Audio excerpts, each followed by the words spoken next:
First of all, thank you for being here. It's wonderful to have Thank you for inviting me. Yeah, wonderful to have you.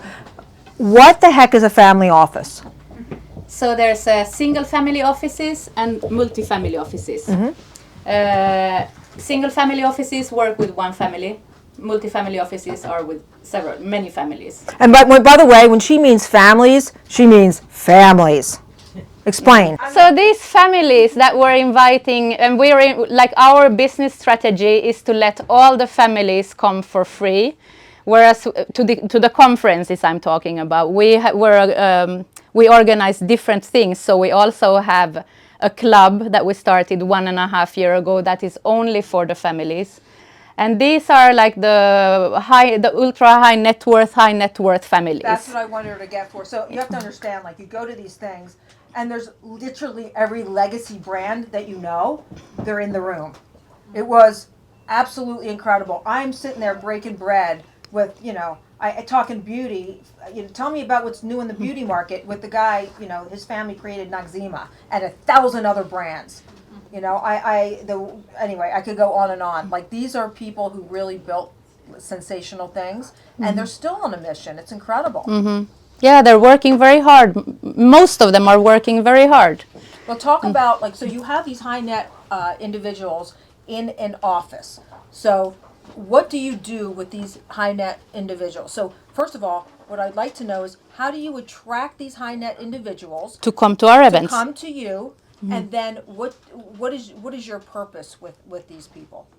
So we are a community of high net worth, a global high net worth community. And our task is to make people connect and to get to know each other, make them, they have their similar problems that they're going through, challenges that they have in life. We want to create them a place where they can feel safe and they can share and get support from each other. So we started with the conferences in about soon 20 years ago. We started in Israel. And then we also organized institutional investment conferences, corporate finance conferences. But then we had this, I think it was called the Wealth Management Conference of Tel Aviv. And that was, it was very successful. So this was the one that started to grow more than the others. Tel Aviv. Yes. And Imagine then going to Tel Aviv when you don't know anyone, and starting a business. Like, you guys getting this picture? Yeah. Like it's an extraordinary thing. Yes, but I didn't mention that my husband is from Israel. Okay. So, yes.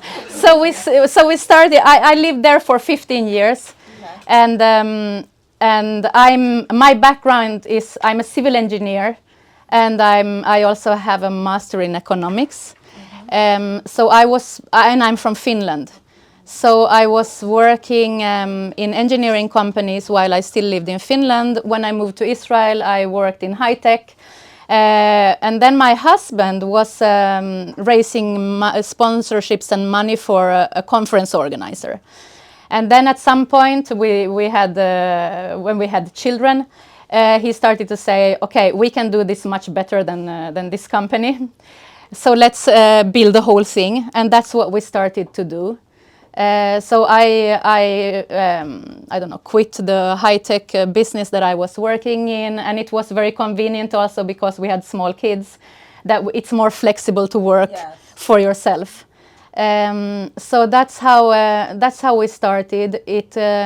We worked quite a few years in Israel, and then the network we had here in New York area grew. Mostly because of the Jewish people that came to speak and attend the conferences, and then it grew and grew, and then at some point we started to think, okay, so maybe we'll do something in New York, and I think that was maybe in 2014-15. We came here with a team. We stayed for a whole week to prepare for the conference we had here. And it went very fine. Nowadays we're doing these conferences like we're flying in for a day and a half and we're doing everything. I So- have your schedule for the year. Wow, Yeah. they're literally all over the world, and how they have it structured is you do this extraordinary night before, right? yes. They had one in L.A. recently at Steven Spielberg's house. So they all went to Steven Spielberg's house, and then the next day they had this amazing meeting where the portfolios of these people and what they're building, because that's what I'm interested in, builders, right? So many of us are. What are you building and how did you get there? How did you, like, it's incredible to me. And so I have to ask this question, if I may. What do you do that attracts these kind of people? I think that we always try to give, like, to produce a really good events. It's a lot about if you're doing something very good, people are happy, they have a good time, they will share when they're going home and they're meeting friends, they will share their experience.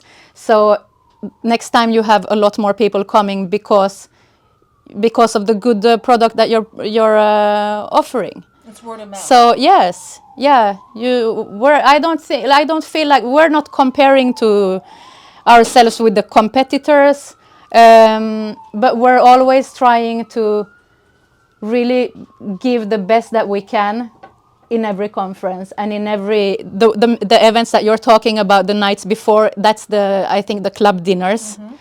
Because we also have a club that is only for the families, and what is very important for us is to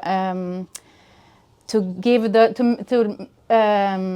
the people know and the families that they have their privacy and they're very private families. So we make sure that there's no media coverage, when no one from the outside that will come in and share anything. We don't share any contact details with anyone unless we ask them first, is it okay, can we do that?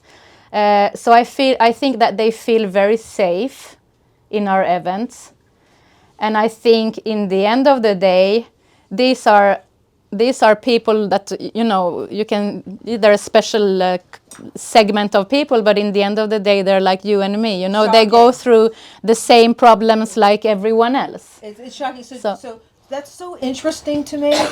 And when I first went in there, again, it was this thing where I didn't know what I was getting into. I had no idea who was sitting next to me, who was in the room.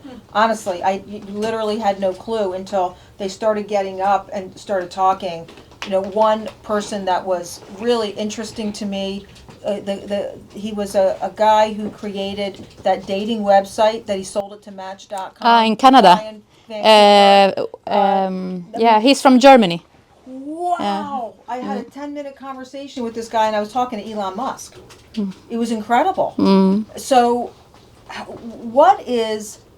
do you ever have a problem where you have people in the community that don't respect all the boundaries that are in there with no photos? Because here's what I want everyone to know. You have got to behave differently in a lot of these rooms. So when you are curating high-level people in a room, there's a certain sophistication you have to have. I always say, are you ready for that level of sophistication? Because you can't have somebody. I want you to explain to everyone how they need to behave when they're in rooms with very high-level people. I mean, sometimes we have speakers who want to film, and they're asking, can we film and can we record, can we take pictures? And we always tell them that they can take pictures of themselves on stage and they can record themselves on stage, but they're not allowed to picture anyone else. I don't know. Like it's a different kind of vibe. I would say. But in the end of the day, you're connecting. Like, I mean, our team, we always make a big deal about that we're trying to help to make the connections. Beautiful. Because there's a lot of people in the room that don't know each other. So we're always making sure to, circulate the room. We know them because they've been in our events. Many of them come back time after time. So we know these people. And we always try to help to make the connections. And I mean, in the end, it's about personality also. What do you have in common? It's always, do you have a background from the same kind of cultures?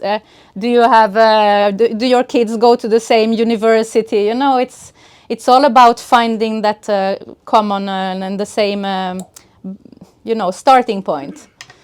So how does DC Finance, that's the name of the company, DC Finance, how does DC Finance, how do you go about and really enlist and ensue this collaboration that you talk about? How do you do that? Because I noticed it was very collaborative when I was in there, and the conversations were great. And how do we build a conference, or how do you build the kind of community that you've built? Because I noticed it was extraordinary. What is it that you do on your end that builds this kind of community? We're offering these events. We're building the events, and I think 18 places now around the world. I don't know what you're looking for, really, Kellyanne. Well, sorry. No, it's okay. It's just that you build a very special community. Yeah. And that's not easy to do. And I have dinner parties and I build communities and all this kind of stuff. So you build something very special. What strategies do you and Denny use? What do you do when you're thinking about how do I build this? Again, thinking about the build part of it. I think we're seeing these people that come to our events as our friends. I think in the end it feels like nowadays when we're going to the conferences, we're meeting our friends in every place That's we right. come, and helping them when they come to these different cities to make the connections. And we also with the panels and the discussions we have on stage, we also try to to give people ideas of what they discuss afterwards. I mean, we always have a next gen discussion. There's social impact discussions, how to invest, and our model is not have very long discussions. Normally we try to keep it to 20 minutes at the most. Yes. And that is a group of 4 or 5 persons on stage. So people don't have so much time to speak, but we try to give them a lot of chances to network, because that's what we see that most people want. They want to network. So we always start the days with a 1-hour networking breakfast. We have a 1-hour lunch with the round table, so people get to sit together. We normally also end with cocktails. So we want to give the audience a lot of chances to network, and that is what we've realized, that Mirella already said it, that this is what people actually come for. It's nice with all the discussions and all of that, but in the end of the day, they want to talk and they want to make friends and they want to connect. And that's what we also saw during COVID, because we moved here in 2019, right into COVID. And then we were not allowed to hold any in-person conferences for a while. And then when we could open again, we were at the World Trade Center, because they have very good air conditioning. It's on a hospital kind of level, so they were able to offer us to let more people come. I think it was 50 to begin with and 75 at one point. And what we saw then was that people came, and before COVID, when the conference was over, we used to stay until the end to make sure everyone is left, everything is fine. During COVID and after, we had to leave before, because people never went home. They just stayed and stayed and stayed. They were so much enjoying to be together again. So that is what people are looking for, I think. I agree. And I think that if I were to ask all of you here, what is one of your favorite parts of even this group, you would say I love learning from everyone, but I want to talk to everyone. You want a mixture of both. So what I love about Linda is every business needs a Linda. Okay, so you're really a behind the scenes person, and this is a rare find. Yeah. This is a rare find. Somebody who really wants to be head down and they really just want to work on the business and that's all that they want to do. They're not interested in any of the other stuff. And I just wanted to share like a moment of appreciation for you for that, because it's not a common thing Thank you. to have someone that just wants to work head down. So you love what you do, don't you? I do like it. I do. Yeah. She used the word like, not love. Yeah. You gotta go deeper. Yeah. Let's get to the bottom No, of this. I cannot say I love it, but I'm also Nordic, so we're more restricted with love. That's where the Yeah. global thing comes in. Yeah. Yeah. So, Yeah. so let me ask you this. So you have a lot of experts in the room, and you know, I maybe I'm just speaking for myself, but the grabbing a bag, traveling. I have your schedule for 2025, and it's rigorous, like literally all over the world. And I sent it to my executives, and I said, guys, I'm planning on doing this very soon. Here is the schedule. And they wrote back, how the heck are you going to do that? What kind of schedule is that? Jesus, God, every exploitive that you can imagine, because it's a tough schedule. How do you do that tough schedule and like balance everything in your life? And how do you feel about that life of like grabbing a bag? Because we're all experts here, right? And we all, in order for us to really grow, at some point you got to grab a bag and you got to start going out and doing things. How do you manage that kind of schedule and keep it together?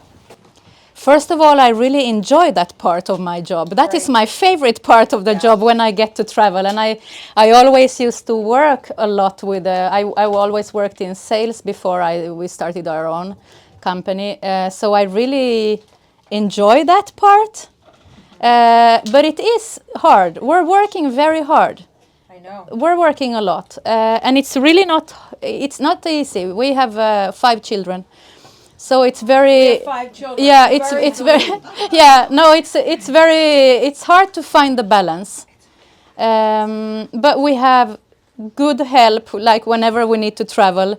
We have family in Israel and in Finland. Many times someone from the family flies in to stay with the kids while we're flying. And the problem for us is also that we're working in the same business, so we most of the time need to travel at the same time. So that has been quite hard for us, that every time we need to leave. When we lived in Israel, and there the families are very close to each other traditionally, it was much easier for us, because we had my husband's father that was very involved in our family, and that was so good for us. I know this is something that is not so common in the US, No. but that was helping us very much. So my question is, you have all these different cultural dynamics that you deal with when you go from place to place to place. What is that like to navigate? You have Should I a mic take? on. Oh, okay, good. Yeah. No, so honestly, I think it's hardest in the US. I wanna make sure you- I think it's hardest here. Okay, tell me why. Because I think maybe you're the culture that is most different from what I'm coming from. Yes. I'm from Scandinavia, where we're much more low, I don't know. Yeah.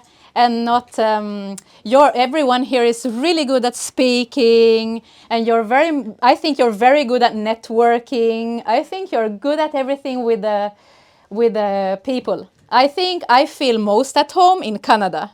Wow. I think in Canada I feel like I'm dealing with my own people. But you're also getting used to how it works in different places. And when you get to know people closer, it's easier as well, I think. And there's also here in the US, especially here in New York, it's very international, the audience that we have. Yeah, I love that last meeting even where you held it. It was beautiful. In the University Club. University Yeah. was gorgeous. It was so much Yeah, fun. and I wanted to tell you earlier when Mirella said that I never connected with you. I've been watching you on stage every time, and I think you've been really great. Thank you. It's just that we never had time. It's so much going on in these events that you don't really have time to to stop and really talk Well, so it's really much. my honor to be, in front of such a prestigious room. It was an uptick for me. So Yeah, it's thank been you. really nice having you. Yeah, thank you. Thank It's been you. great. So, doing all of these things that you've done and curating all of this and these different cultures, and these different cultures, I want everyone to hear what she just said because I think there's a little golden nugget in there, and that is understanding how somebody else might feel. And we always have to tap in because it's very easy for us to enter the world emboldened, thinking that everyone else is like us. And I think one of the keys to being a networker and a communicator at a very high level is understanding what she just said. Our market is the hardest for her because I don't want to use introvert and extrovert because I think people don't understand what that really means. It's really about how you recover. That's what that means. What she's saying is it's a personality dynamic that's very different for her. So she's much more to the vest.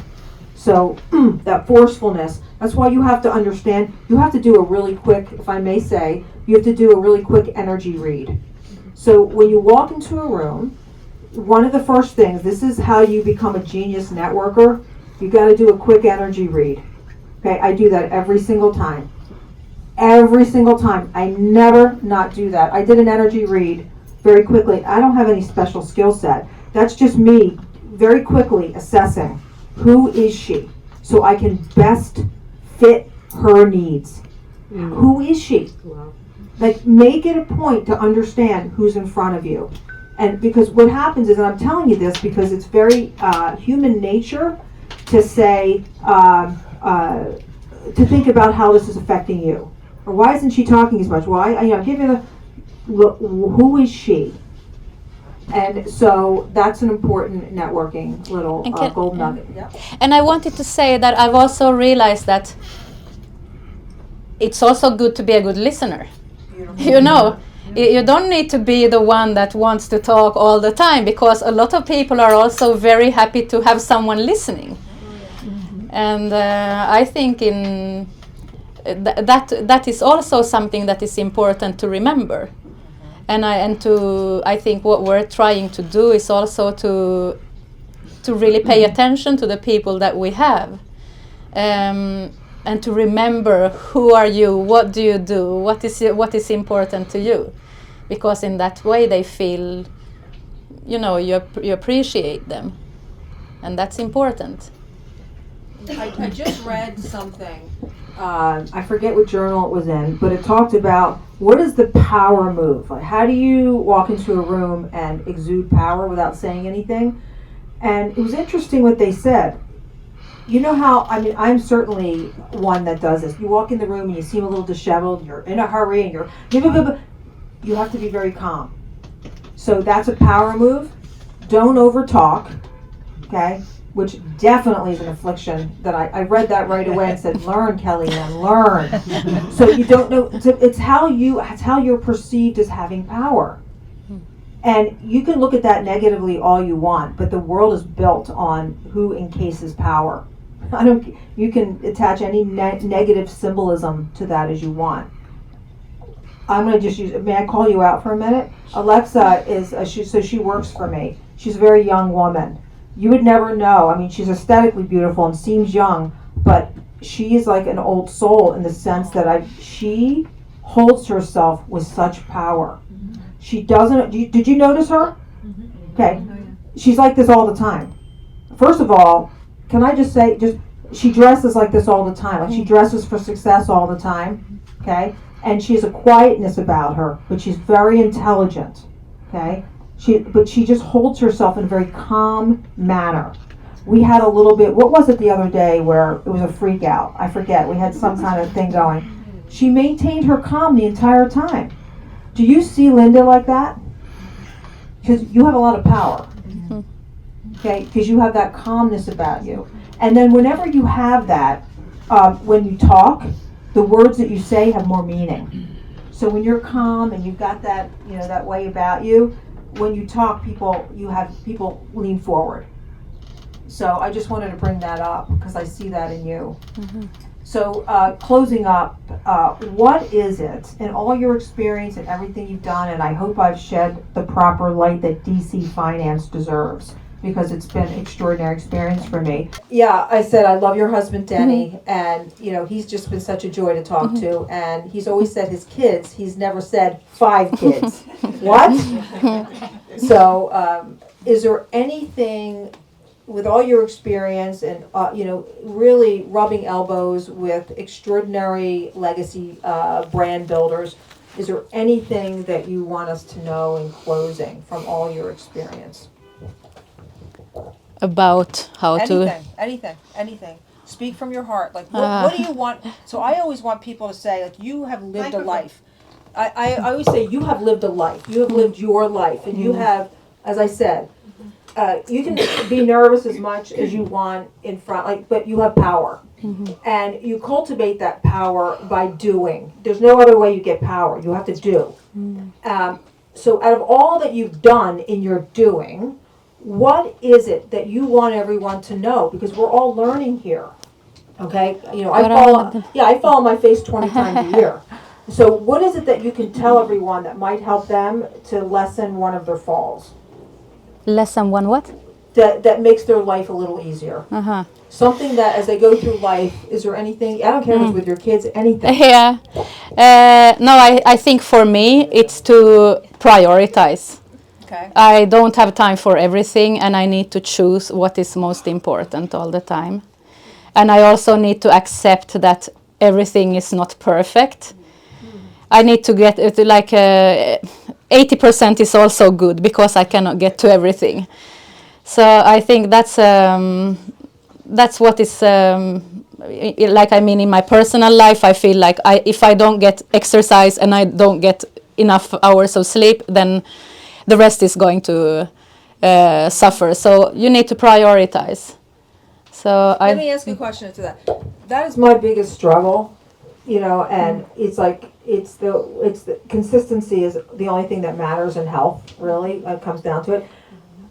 How do you manage all that? Because I'm still caught and freaked a little bit on the 5-kid thing. That's a lot. So I'm just trying to figure out how do you manage it? You're in shape, everything else. But that's the only thing I prioritize. The exercise. See, That's we why love I'm her. in shape. That's But the rest I'm not. And you see how important that it makes you do so much more, right? Yeah, I really need it. I feel like if I don't exercise, I don't sleep at least 6 hours, then I don't function well. So and the patience and the concentration, everything, I need to have that, and that is what I never compromise on.